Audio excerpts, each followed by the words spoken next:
Hello, sports fans. The Pahrump Valley wrestling team turned in another stellar performance this past weekend in Virgin Valley at the Bulldog Growler. With 11 teams competing overall, PVHS placed second behind Spring Valley, being outscored by 6 points. Gunnar Cortez took first in the 132-pound class, Brennan Benedict took the 138-pound class, and Kobe Tillery handled the 145-pound class. Coach Craig Rieger says this year's squad has competitors at every weight class. We've had a great season so far. The best thing is we have all 14 weight classes filled. We're not forfeiting at any weight class. We're getting a lot of mat time. We've competed a lot. The UNLV Lady basketball team squeezed by the University of Pacific Saturday at Cox Pavilion with an 80-79 win. The Rebs trailed at half by 17 points and trailed by as many as 19, but rallied in the second half behind Desiree Young, who scored 24 points and grabbed 9 rebounds, and teammate Essence Booker, who added 15 points for the Lady Rebels. UNLV is 7-3 on the season. They are wrapping up their game with Hawaii at Cox Pavilion as we go on the air this evening. I'll have an update on that game Thursday. The UNLV running Rebel men's basketball team hosts the University of San Diego tomorrow night at Thomas & Mack. The Rebs will be looking to win their 4th straight game under first-year head coach Kevin Kruger.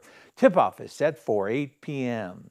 The Las Vegas Golden Knights are on a literal Vegas roll, if there is such a thing. Winning all 4 East Coast road games, they have now won 5 in a row, 8 of their last 10, including Sunday's overtime shootout in New York against the Islanders. Shea Theodore scored 2 goals for the VGK, and goaltender Robin Leonard stopped 29 shots in the win. Theodore scored on the first shootout attempt after bringing his team to a tie with 48 seconds left in regulation. Nicholas Waugh scored the second goal in the shootout, clinching the win for the Golden Knights. VGK also took Friday's game against the Rangers 3-2 in a shootout. The Knights are now atop the Pacific Division and host the defending Stanley Cup champion Tampa Bay Lightning tonight at T-Mobile. The puck is set to drop at 7 p.m.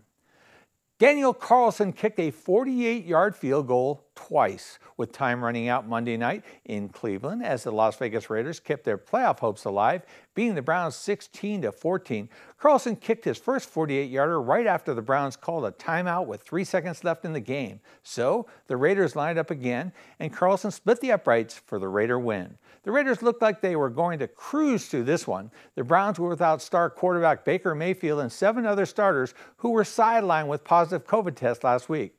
The Browns were also without head coach Kevin Stefanski, who also was quarantined at home in his basement. The Raiders took a 10-0 halftime lead, but the Browns, with backup quarterback Nick Mullins stepping in, wouldn't go away, pulling to within 10-7 in the third, then going up 14-13 with time running out in the fourth. The Raiders behind Derek Carr drove downfield in the closing moments to give Carlson his 3rd field goal of the game for the win. The Raiders now 7-7 on the season with 3 games remaining. If you have any inspirational stories, athletes, or ideas, send me an email at dougf@kpvm25.tv. Now back to the news desk.